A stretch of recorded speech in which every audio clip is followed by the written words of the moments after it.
everybody, welcome back to our channel and welcome back to our series about veterans in the Charlotte, North Carolina area. Today's video is going to kind of be a twofer. We're going to talk about a Revolutionary War hero here in Charlotte, North Carolina, who has some markers and monuments dedicated to him. And then we're going to talk about a neighborhood in Charlotte that was named after him and became a training camp for soldiers in World War I. So this is kind of a twofer and I'm really excited about it. There are monuments and markers all over Charlotte for Nathanael Greene, including an entire neighborhood named after Camp Greene, which is part of the reason why I wanted to learn more about them and do this series of videos this November. There is so much information online about them, and there's no way I could have included it all in this video, so I'm cherry-picking some of my favorite highlights. All the sources I read from are listed below if you want to learn more about them yourself. Major General Nathanael Greene was a military officer who served in the Continental Army during the Revolutionary War. He emerged from the war with a reputation as one of George Washington's most talented and dependable officers and is known for his successful command in the Southern theater of the conflict. Nathanael Greene was born in August 1742 into a prosperous Quaker family in Rhode Island. After the French and Indian War from 1754 to 1763, the British Parliament began imposing new policies designed to raise revenue from British America for a war which colonists had played a pivotal role in instigating. A British official named William Dudlington seized a vessel that was owned by Nathanael Greene, prompting Greene to file an ultimately successful lawsuit against the official for the damages. While the vessel was in Dudlington's possession, it was torched by a Rhode Island mob in what became known as the Gaspee Affair. In the aftermath of the Gaspee Affair, Greene became increasingly alienated from the British. He became active in the colonial opposition to British revenue policies in the early 1770s and helped to establish a state militia unit known as the Kentish Guards. Because of a lifelong limp, he was not selected to be an officer in his own militia. But after the April 1775 battles of Lexington and Concord, when the American Revolutionary War officially broke out, Rhode Island established an army and appointed Greene to command it. Within a year, he had become a general in the newly established Continental Army. Greene served under George Washington in the Boston Campaign, the New York and New Jersey Campaign, and the Philadelphia Campaign, before becoming appointed as Quartermaster General of the Continental Army in 1778. After mid-1778, the Northern theater of the war had become basically a stalemate, as the main British forces remained in New York City, and Washington's forces were stationed nearby on the Hudson River. The British turned their attention towards the south and successfully launched an expedition to capture Savannah, Georgia. In October of 1780, Washington appointed Greene as the commander of the Continental Army in the Southern Theater, where he was involved in many engagements throughout Virginia, Georgia, and the Carolinas. Chronically outnumbered and undersupplied, Greene successfully engaged in a campaign of guerrilla warfare against a numerically superior British force led by Charles Cornwallis, and he successfully prevented the advance of British forces into North Carolina and Virginia. He gained strategic victories at Guilford Courthouse, Hobkirk House, and Eutaw Springs, which eroded the British control over the American South. Greene arrived into Charlotte, North Carolina in December 1780, and promptly went against conventional military strategy by dividing his forces. He would lead the main American force southeast under a commander, Daniel Morgan, while a smaller detachment would head southwest. Cornwallis responded by dividing his own forces. In January 1781, Morgan led Continental troops into a major victory at the Battle of Cowpens in South Carolina. Hearing of the victory, Cornwallis set off in pell-mell pursuit of Morgan, burning many of his own supplies in order to speed up his army's movements. Greene linked up with Morgan and then retreated into North Carolina, purposefully forcing Cornwallis away from British supply lines. His forces continued to divide into smaller groups while retreating north to the Dan River in Virginia, constantly harassing British forces, outpacing them as they retreated through difficult terrain. Greene was able to double the size of his force from reinforcements from both North Carolina and Virginia. Using a strategy he had learned from the Battle of Cowpens, Greene established 3 defensive lines out of the North Carolina and Virginia militias and the Continental Army regulars, positioned on a hill behind a small stream. After a few skirmishes, the main British force launched a full attack, which was known as the Battle of Guilford Courthouse. The first American line fired volleys and then fled, either to the next line or away from the battlefield. The second line held up for longer and continued to resist the British advance while Cornwallis ordered an unsuccessful assault against the third line.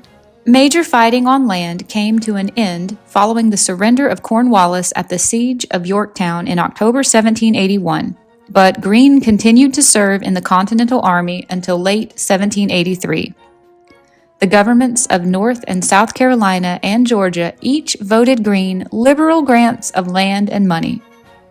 After the war, he settled down to a career as a plantation owner in Georgia, but his rice crops were mostly a failure. He was offered a position in 1784 to negotiate peace treaties with the Native American Indians. He died in 1786 as a result of sunstroke at his Mulberry Grove plantation in Georgia.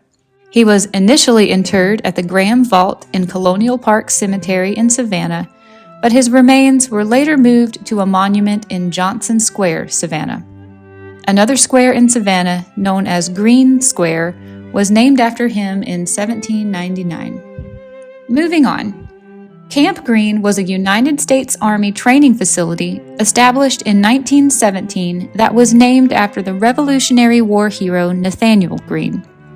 The city of Charlotte petitioned Washington, D.C. for permission to build a training camp in direct response to the need for preparation to become involved in World War I. The Allied powers of Great Britain, France, Russia, and Italy had fought to a stalemate with the Central Powers of Germany, Austria-Hungary, and the Ottoman Empire. The Allied powers were making desperate pleas to President Woodrow Wilson for aid, and the United States officially joined the war effort and declared war on the German Empire in April of 1917. At that time, the United States had only 100,000 full-time soldiers and needed thousands more to end the Great War. Before they could begin recruiting, they needed a place to train their soldiers. The Army laid out a plan to build 32 facilities across the country. Charlotte's business community and leaders saw this as an incredible opportunity. A training facility meant the creation of new jobs, influx of money, and a new level of prominence for Charlotte. A charge was led by David Ovens, the president of the Chamber of Commerce, and other business leaders, and a pitch was made to the United States government to select Charlotte as one of those 32 training facilities. They argued that Charlotte had the infrastructure to accommodate a camp, the land, moderate weather patterns, and access to a major rail line, which made the transportation of soldiers and supplies much easier. For these reasons, Charlotte was ultimately selected over many other southern cities for one of the new training camps. At the time it was established, the population of Charlotte was just under 46,000 people. Camp Greene was located between Wilkinson Boulevard and Tuckasegee Road, very close to where Michael and I are currently living in the Wesley Heights neighborhood. The camp created economic growth for the city by providing jobs for civilians to build the infrastructure needed to house so many soldiers.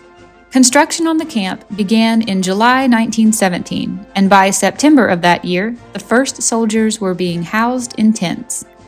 Camp Greene was on over 8,000 acres of land and had everything it needed to run efficiently and adequately as it prepared soldiers for combat.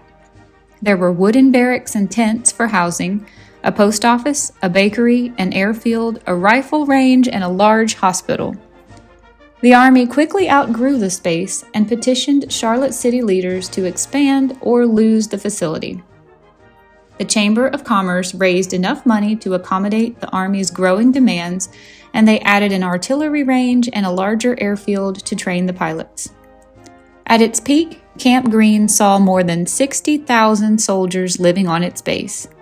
The sheer number of soldiers passing through Charlotte created more avenues for businesses to provide goods and services, which drew even more people to move into Charlotte. Roughly 8,200 building permits were submitted in the 3 to 4 years after Camp Greene was first opened. In 1917, both the 3rd and the 4th Infantry Divisions were organized and assembled at this camp. Many of the troops sent to Camp Greene were from New England and from the western states. Some of the troops had only recently immigrated to the United States and barely spoke English, so English-speaking lessons were taught at the base's YMCA. There were also about 14,000 black troops at Camp Greene who were segregated and treated very poorly. They served in labor or supply units with high amounts of physical labor requirements and were given little to no actual combat training. The black troops were generally required to sleep in tents instead of in the barracks that were typically occupied by their white counterparts.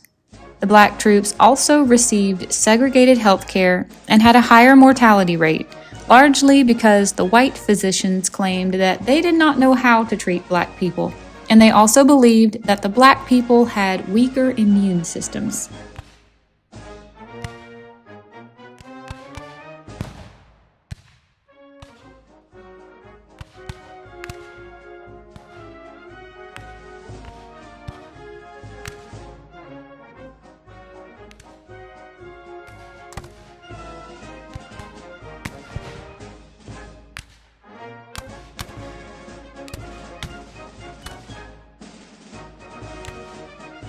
World War I ended in the fall of 1918, but in October of that year, the influenza virus had come to the United States.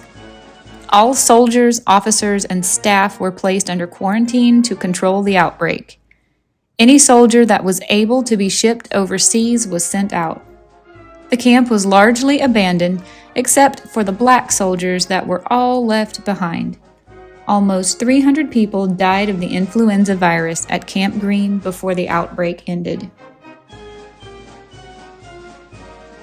Camp Greene was dismantled in July of 1919 after the end of the war, and the land was returned for civilian use. Today, the only original structure left at Camp Greene is the James C. Dowd House at 2216 Monument Street, which was used by the Army as their headquarters. However, even after Camp Greene was gone, the many people who came to live and work in Charlotte remained here. Camp Greene was vital to Charlotte's growth and provided an early spark for the up-and-coming boomtown.